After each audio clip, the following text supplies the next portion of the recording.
करायचा आहे संवाद, म्हणजे काही मी बोलणार काही तुम्ही बोलायचं. आलं लक्षात?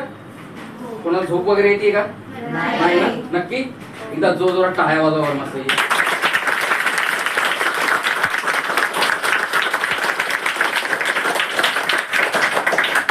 जसं काय दिवाळीच्या फटाक्यांची लढच फुटली आहे. कशी गेली दिवाळी तुमची सगळ्यांची? खूप छान. बरं आता मला एक सांगा, आता सध्या पबजी नंतर सगळ्यात छान असा कुठला गेम आलेला आहे मोबाईल मध्ये नवीन? कोणाला माहिती आहे? सांगा ना, कविंदा सांगा. अरे वा वा वा, भारी. आता ज्यांनी ज्यांनी नावं सांगितले त्यांनी आठवा त्यांच्या आजी आणि आजोबांचा वाढदिवस कधी असतो. तारखा माहिती आहेत का? माहिती आहेत? Very good. सगळ्यांना माहिती आहेत? मस्त. एक लक्षात ठेवा, मोबाईलचा गेम मी तुम्हाला मुद्दाम विचारलं, त्याचं कारण सांगतो.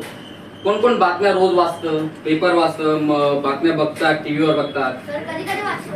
फक्त त्या म्हणजे बातम्या म्हणजे अशा असतात ना की कंटिन्यू बघा बघा हे चालले तिकडे, मग कॅमेरा, त्या बातम्या नाही, काहीतरी त्या बातम्यांना अर्थ असतो.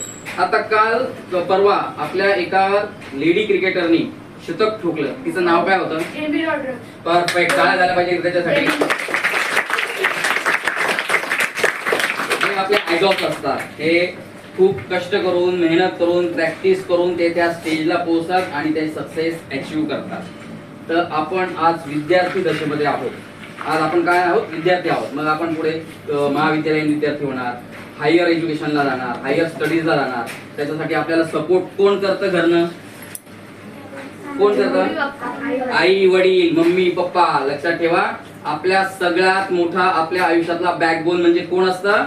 मम्मी पप्पा, आई वडील. त्यांच्याशिवाय दुसरा आपल्याला मोठा बॅकबोन शक्यतो नसतो. फ्रेंड्स हे सगळे असतात. फ्रेंड्स तुम्हाला सांभाळून घेतात, तुमचं सुख दुःख शेअर करतात, सगळ्या व्यवस्था. पण सगळ्यात मोठा बॅकबोन सपोर्ट सिस्टीम जी असते ते आपले आई वडील असतात. कारण आई आपल्याला 9 महिने पोटात ठेवून आपल्याला जन्म देते. त्या घटनेला, त्या पूर्ण घडण्याला 9 महिन्याला स्त्रीचा दुसरा जन्म असं म्हटलं जातं. म्हणजे आई आपल्याला 9 महिने पोटात ठेवून वाढवते. त्याच्यावर आपल्यावरचे संस्कार चांगले घडत असतात, करत असतात. जसं आपण वडिलांचा बोट धरून चालायला शिकतो, मोठे होतो, वाढतो सगळं होतं. पण नंतर काय होतं? कालांतराने आपण आपल्या एज्युकेशनल लाईफ मध्ये कॉलेजला गेलो, आपले मस्त छान मित्र मैत्रिणी, सगळं. मग आई वडिलांची टिंगल टवाळी करणार, अरे यार मेरी मम्मी तो ऐसी करती, अरे यार मेरे पापा तो ऐसी है. या गोष्टी आपल्याला पुढच्या भविष्यात येणार आल्या नाही पाहिजे आपल्या वागण्यामध्ये. हे काळजी करण्याचं काम, ही सर्वस्वी जबाबदारी आपली आहे की आई वडिलांचा मान आपणच ठेवला पाहिजे. जर आपणच आपल्या आई वडिलांचा मान ठेवला नाही तर बाहेर कोणी ठेवेल का? लक्षात ठेवा, आपल्या आई वडिलांचा मान ठेवणं. त्याच नंतर गुरुजींचा, जे आपल्याला शिकवतात, गुरुविना ज्ञान नाही ही ती म्हण आहे. आणि ज्याला ज्ञान नाही त्याला समाजात कुठल्याही प्रकारचं स्थान हे नसतं. त्याच्यामुळे आई वडील आणि गुरु यांना कधीही यांचा आदर कमी झाला नाही पाहिजे. ही सर्वस्व जबाबदारी आमची आहे. आज आम्ही सुद्धा शाळेमधले आमचे जे शिक्षक होते, आज जरी ते आम्हाला कधी रस्त्यात दिसले तर आज सुद्धा आम्ही त्यांच्या पायाकडून त्यांचा आशीर्वाद घेत असतो. हा एक आदर असतो, हा एक सन्मान असतो आणि हा त्यांचा सन्मान त्यांना योग्यरित्या आपल्याकडनं हा मिळालाच पाहिजे. याला म्हणतात सत्कर्म करणं. म्हणजे आपल्याला त्यांना आदर देणं हे आपलं कर्तव्य आहे, ते आपल्याला निभवायचं आहे. त्याच्यापासून आपण कधीही लांब जायचं नाही. आपण लांब जाणार का?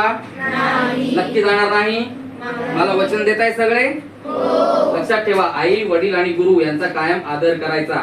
त्यानंतर पिझ्झा कोणाला आवडतो? Pizza, wow. Burger best. पिठलं भाकरी, अरे वा. लक्षात ठेवा, आज फॉरेनचे लोक, आता मी तुम्हाला एक, आपण संवाद, आपण चर्चा करतोय ना, तर पहिले मी तुम्हाला एक आदराचं सांगितलं की आपल्याला आई वडिलांचा, गुरुजनांचा आदर ठेवायचा असतो. त्यानंतर आपल्याला आहे स्वतःची तब्येतीची काळजी घेणं.